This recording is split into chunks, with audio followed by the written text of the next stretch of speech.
Upper Madison, drop shot.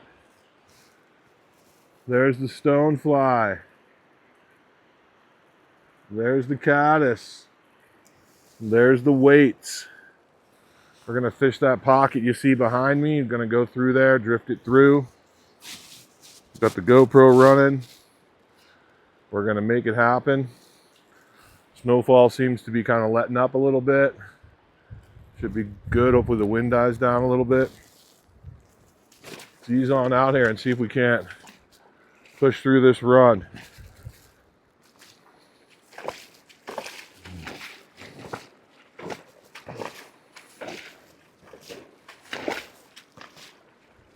Fish that far riffle. Maybe it's still picking us up the sound, but who knows. This far riffle looks good.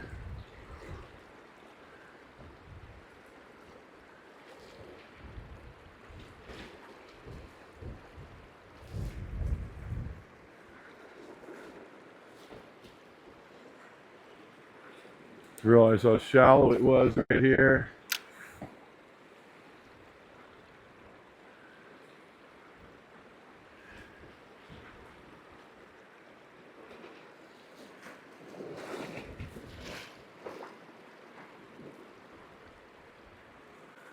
Everything's looking good. Just need to kind of keep bumping it down.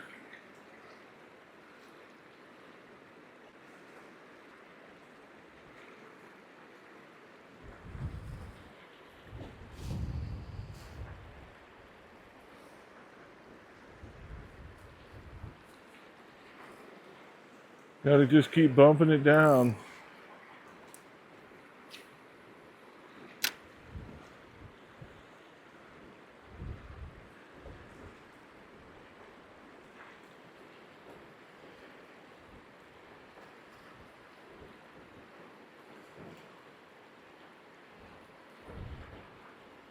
Oh boy, do I like that. It's just ticking right along in there and trying to find a fish. Let's go in a little closer here.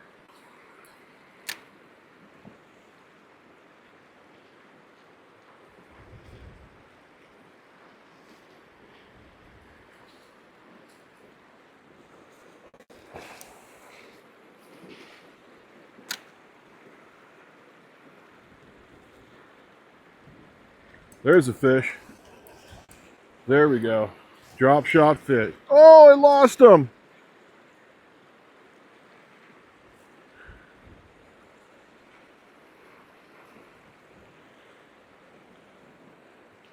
Oh.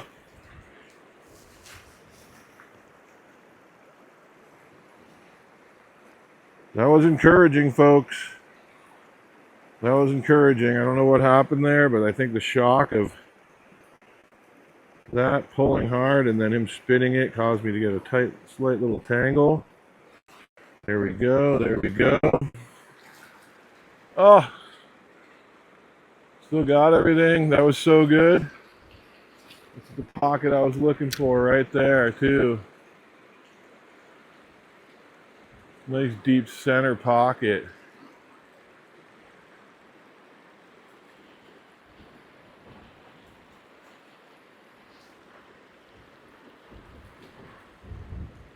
That was a nicer fish, too.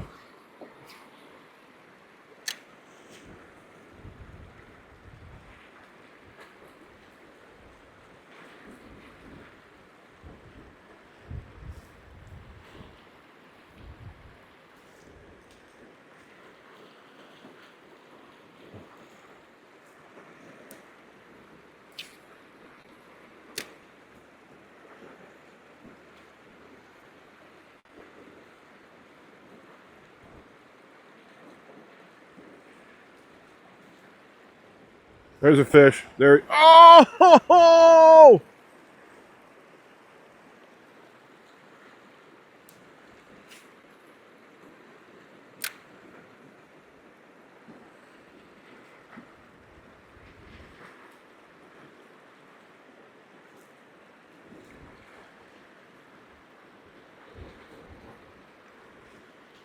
Oh man, let's go down and get the camera and bring everything back up here.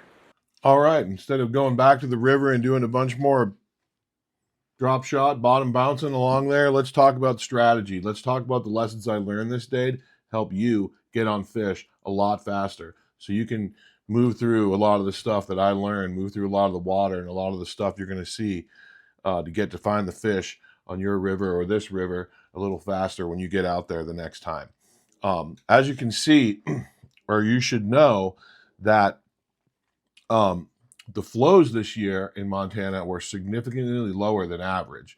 I have a graphic up that shows the annual graph with the highlighted black line showing 2025. And the red arrow is pointing to late October when I was there a week ago or last week. And you can see that it's down in the dark brown. The dark brown is the lowest, extremely below average, where 95% of the flows or more are over this flow, a current flow of 741. The average flow is like 960 for the day.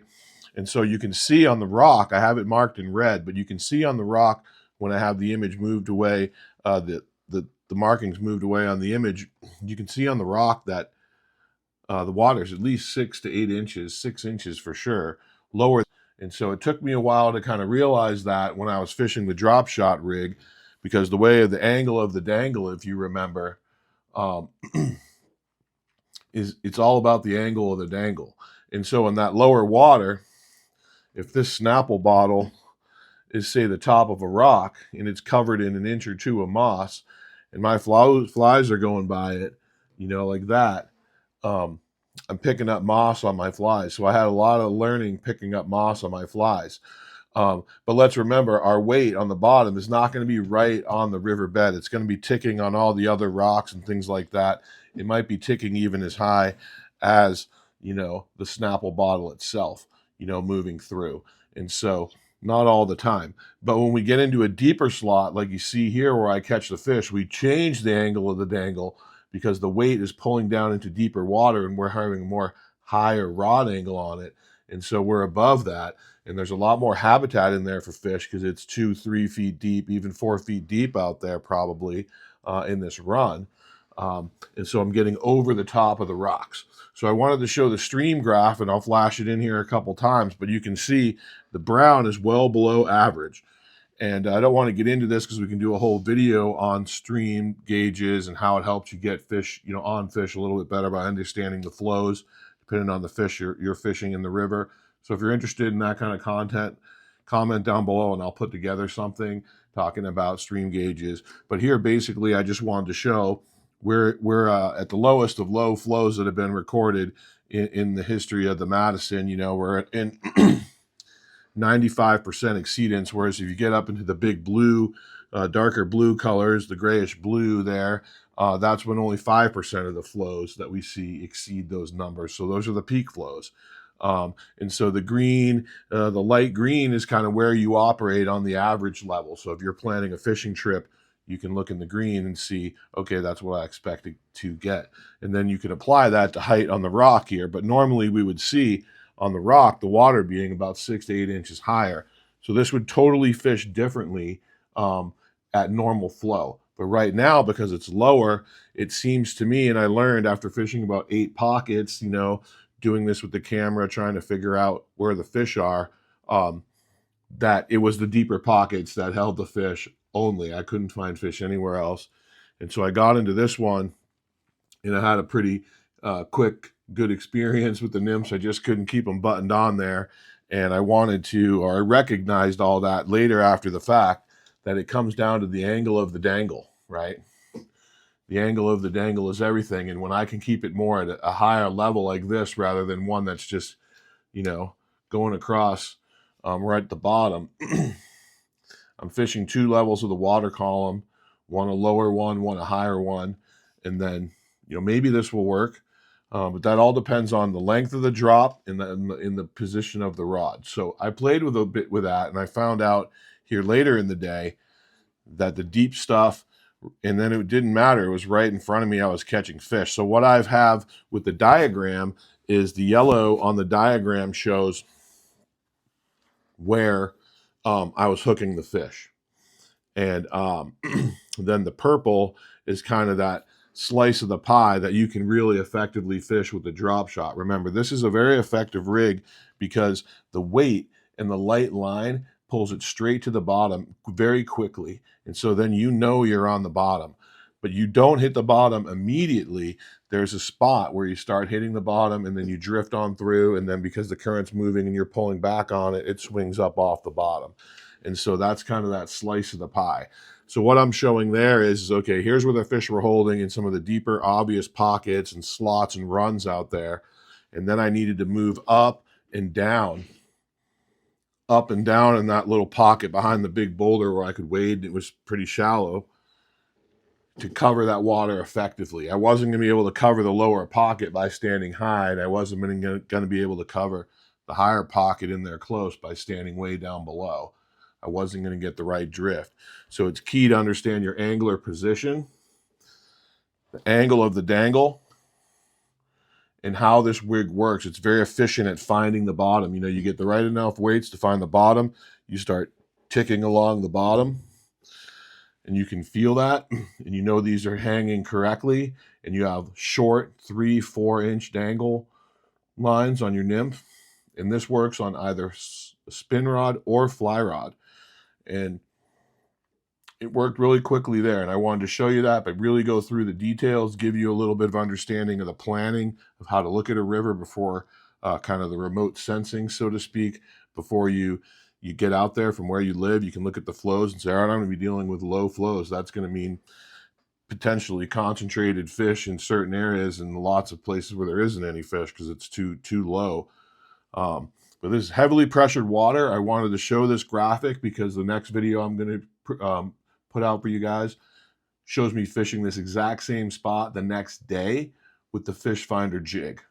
So remember all the stuff I told you about the pocket in this video. You're going to see it from a similar angle the next day. The weather's much different, but I set my rod up on this rock and set my nymph rod up on this rock, and then I fish it with the fish finder jig, and we'll see who's home on the fish finder jig. So thanks for watching today. Really appreciate your time. Hopefully you learned something. If you did, please consider subscribing. This is Red Bandy Outdoors. Catch you next time.